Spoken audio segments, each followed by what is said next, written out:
أحلى أحد عندي هو الأحد اللي نمشي ونشوي فيه مع دار حماتي.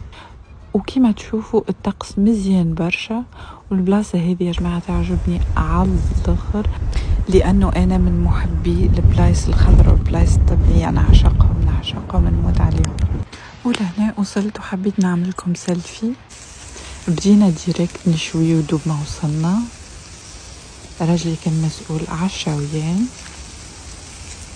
من أبن المشوى اللي نجم نذوقها هي المشوى التركية. ولهنا أنا مسؤولة على تطيب الخضرة. ديما نعملو خضرة والحم وسلطة، ما نعملوش اللحم هكا.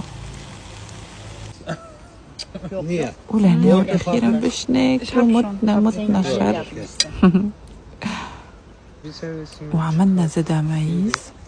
ولهنا ما ننسيوش العنصر الأساسي في القاعدة، وهي القهوة التركية بيان سور، أنا اللي عملتها.